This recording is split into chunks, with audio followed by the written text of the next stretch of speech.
Hi, I'm Lauren Cash of Read Up Chicago magazine. I'm here with the lovely Michael Ashley. She's a stylist here in Chicago. Can you tell our audience a little bit about yourself and what you do? Sure. So I am a fashion wardrobe stylist. Well, I like to say I'm an all-around stylist pretty much. There's nothing that I haven't really touched that I feel like that I can't do. I'm 28 years old. I love long walks on the beach. No, I'm joking. I just recently had like this major like life-changing surgery for me. So I've been incorporating my fashion into that part of my life now. So I'm kind of like an advocate for that. A lover of all things fashion. Eclectic, you're kind of round the way girl with a spicy feel. I like to tell people if June Ambrose, Iris Apfel, and Rachel Zoe had a love child, I would probably be that love child. That would be you. So those are your idols. Yes, those are my idols. Okay, so you have some very interesting taste in style. I'm usually seeing you in something that looks Japanese or something. So I'm assuming that's pretty much what inspires you. Yes, I love the Japanese culture. I love African culture. I'm just an overall cultural person. So I love anything that most people won't wear. So you'll probably catch me in a kimono with some jeans on and a tank top, or you'll catch me. You wear it very well. I love them. Or you'll just catch me in a kimono by itself. I just think they're so fluid, and I think it's so much that you can do with them, and they're very colorful. I try to stay different, if that makes sense. I like mixing patterns, mixing colors. If you know me, that's kind of what I'm known for doing, is mixing patterns and mixing colors, like as you can see. So I'm just an overall lover of anything cultural and anything colorful, pretty much. Okay, so if you had the option to shop, pop-up shop, boutique, mall, or the secondhand store, like what would excite you the most out of Secondhand those? store. The secondhand store. Definitely, because I feel like you get a lot of vintage old pieces that you can play with, modernize them. I found amazing pieces in vintage stores that like I know a lot of people aren't going to have. I have friends that do vintage thrifting, and then they sell those items. So when I see it go up, I'm automatically like, I need that. Is that in my size? I want it. So definitely a secondhand store for me. Okay, cool. So what do you think is the biggest problem for designers and stylists that's trying to get their career to take off, and it's just not getting there? I think most people are afraid of going outside of that norm. So if you have a designer that does a lot of avant-garde pieces, or they're very structured, or they deal with textures, a lot of people sometimes aren't used to seeing that, so they don't get that idea of what that designer is trying to do. We live in a fast fashion world, so you have like your Zara's, your H&M's, your Forever 21s, where you can go in and grab a t-shirt, grab a pair of jeans, and be on your way. Versus some of the designers that's coming out now, you can't get a lot of their pieces in stores, and maybe one of a kind. So I think the industry itself needs to open up a little bit more and be a little bit more open-minded. To be honest, it can be a little cliquish. So it's with who you know, one of those types of things. And sometimes I think, like, I know especially like as a stylist, it is sometimes hard trying to make your name known if you haven't worked with X, Y, and Z, or if you don't know this person. Okay, I like that. So if you were going to this gala that everybody... The sneaker gala? Yes. What exactly would you pull off? So it's funny. I was actually going to go to the sneaker gala.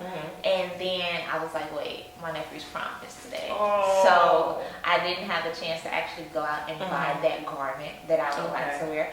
But I do I own the He Got Games. The Jordans, so they're red, black, and white. So I have a red skirt that's a high-low skirt. You could tie it into like a big bow that I got from Akira. I was actually thinking about wearing this shirt with it. And then so that would have probably been my outfit. Nothing too much, but something that will still be like, okay, like that's Michael Ashley. Like, you know, when I walk in, like, okay, always that's her. Yeah, like, you know, that's her. So yeah, that would have been my outfit. And it's funny, I was actually shopping for a client in Zara, and I met a man that was going to the ball, and he was picking out his suit, and I was like, are you trying to find a shirt? And he's like, yeah. So I like kind of sort of helped him put his outfit together, like, you know, not even knowing where he was going. So I don't know how to not be a stylist. Like, I'm always trying to help people. So I'm sure people are always calling you, texting you. Yes, all the time. Can it get annoying? No, I don't think it it gets annoying because I love doing it, so I don't mind. Or I'll see someone that's like on Facebook and they're like trying to find something, and I'll jump in their inbox like, I found this on Amazon, That is or so cool. I found this on Forever 21 or something like that. So I'm always trying to help people. Like I tell people all the time, like, I'm always rooting for you. So if you have an accomplishment, like I literally Photoshop myself into your pictures with like this amazing outfit on, like I'm there. So yeah, it never gets annoying for me. I love doing it. Okay, that's amazing. So I have watched so many of your hair chronicles. Like you have had different colors. I think you might have had a mohawk. But this one, the haircut to me is the boldest, most stunning choice that you have made. Yeah. How did you come to the conclusion to chop it off? Because everybody, including myself, is scared to do that. So for a couple of years now, I wanted to cut my hair, and I was like, okay, I'm gonna do it, and then I never do it, and then I talked to my mom. I was like, Mom, I'm gonna cut my hair, and she's like, please don't cut your hair. It's so long, it's so beautiful. That's all it took. I love your hair, so I'm like, okay, I won't cut my hair. And so after I had this last surgery that I had, I was like, okay, like I have a life-changing surgery now. What is it that I can do to kind of sort of keep me going, keep me motivated, keep me wanting to continue this whole fashion thing? Like I need a new look. Yeah. Cut your hair. So I literally called my friend, that's a barber, and I was like, do you have some openings? And he's like, yeah. And at the time I had twists in my hair. Oh my God. I just started cutting them out, and I'm literally just watching whole twists like in the back, like oh my God, like my hair. Oh my God. And then I went and I just cut it out. I've been getting a lot of compliments on it. I love and it. everybody's like, like, yeah, I love it. And I'm like, when they say when you cut your hair, something amazing is gonna happen. So I'm just waiting on this amazing thing to happen. But I love it. It's so easy, convenient. I know, right? And I finally look like I'm 28. Yeah, because everybody thought I was like in high school and stuff. So I do think it gives me a more mature look, but Yeah, I agree. I love it. I love it too. So if you don't mind, you've been saying a lot about this major life-changing surgery. Can you give us a little bit of detail about, what's going on? So last year in July, I had my colon removed. So a lot of people ask me, well, why did you have it removed? I couldn't go to the bathroom. So I would go to the bathroom maybe 2 or 3 times a month. I was like in and out of tests. I have pelvic floor issues as well, so I was doing like therapy for that. And I finally just got to the point where I was like, okay, you know what? None of these medications are working. My therapy isn't working. I'm tired of being in and out of, doctor's offices, ERs, doing tests. Let's go ahead and let's do a surgery. So initially, I asked for a colostomy bag. It sounds weird, but I knew I would end up getting one anyway. So I was like, well, let's just do this first surgery so I don't have to, come back and do it again. Well, my doctor didn't want to do it because she's like, you're so young, that's something that you can have for the rest of your life. I'm just not comfortable doing it. Okay, so we went, had the colon removed. It was a 4.5-hour procedure. I was in a hospital for 6 days, and then I was on recovery for 2 months. Well, while I was in recovery, I was finishing up my degree. So I was literally like on bed rest, like sending work, making sure my teammates had this, like trying to finish these classes. Well, I did end up finishing my classes in December, so I thank you. So I'm done with that. Went to the Illinois Institute of Art, so my degree is in fashion marketing and management. Got that done. Surgery was going well from July up until December. When December came, the same symptoms I had before came back. Couldn't go to the bathroom. I was in pain again. So I was like, okay, we have to figure out something. Went back to see my surgeon. She wanted me to go back through pelvic floor therapy again. Did that for like a day. Got a call that my insurance no longer took the type of therapy that I needed because it's such a special, it's such a special type of therapy, so my insurance didn't cover it. So I was like, I literally had a week to figure out what was I going to do. So I called my surgeon back and I was like, let's just go ahead and do the second procedure. So right now I have a colostomy bag. With the type of procedure I have, it's called a loop ileostomy, so that means it's temporary. So at any time if I wanted to reverse it, I could. I don't want to reverse it because it's working. And I love my bag.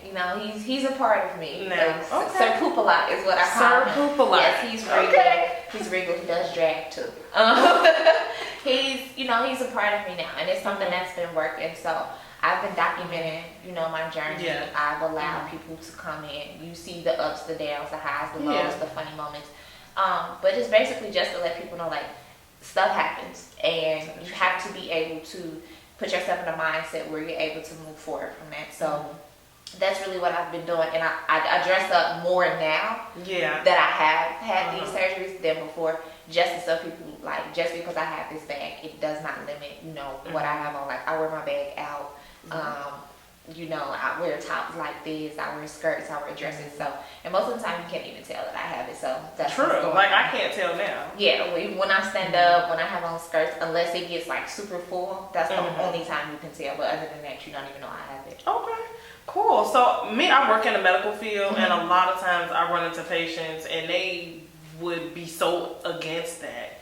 Like, how do you even form your mind to be like, I'm okay with this? Like, you never at one point like was like against it or felt bad about it? Or... So my first surgery, I don't really think I grasped the concept of what was happening. Like, it was kind of like an out of body experience. Like, I was there, but I wasn't there. So I would say like I was okay, but I wasn't okay. And so it took time, like it took months for me to get to a point where I'm like, whatever's gonna happen, I have to be at peace with it, because at the end of the day, I'm the only one that has to deal with it, and nobody else has to deal with it. Right. So that's honestly what happened. I got to that point where it was like, okay, like, you're gonna end up having another surgery. You know this. So either you're gonna sulk in it and be sad and be depressed and do all this, or you're going to take it by the handle, enjoy life, and then be an advocate, and then encourage others and move on. And so that's what I did. I finally got to that point. I was like, okay, we have this bag, we're going to bedazzle it, we're going to make covers, we're going to do this, we're going to do that, people can paint on them. Like, so I got to that point. I was like, okay, that's how I can draw fashion back into it. And honestly, that's really what happened. Cool. And you have somehow made this a fashion statement, like a statement for yourself. I was looking at your Instagram. How do you incorporate that into a part of your statement, your fashion? I don't know. It just happens. So when I get dressed now, I'm like, okay, what are we gonna wear? Like, I'm talking to him like, you know, what are we gonna wear? And, you know, whatever we feeling for the day. If I want to be like, okay, I want to show you off a little bit, you know, I'll open my kimono up a little bit, and, you know, show you off. Or if I feel like I want to be super sexy, I'll put on a dress where can't nobody really see it. So, I mean, it's just all in how I feel. All right, so what can we look forward to from you this summer? Are you working on any major projects that we can look forward to? I'm always working. But the thing is, a lot of people never really see what I'm doing until like the finished project, or they don't know that it's me behind a certain project. Because believe it or not, I do like to stay in the background. So most people are like, oh, like, you're so out there with your fashion. I really do like to stay like in the background with a lot of things. But I do have a couple of projects coming up. I can't really say what you're gonna see because I don't know. You know, things change all the time. But you can definitely know that there will be a few projects with Michael Ashley's name on it. Okay. We'll be looking forward to that. Alrighty, so this theme is for this season is Claim It, Own It, Become It. That's going to be our launch theme for this year, 2017. So what does that mean to you? How can you relate to that statement? I think for me, it just means claiming and owning anything that comes to you, whether it's negative or positive. You have to take it and make it your own. If you don't, somebody else will make it for you, if that sort of makes sense.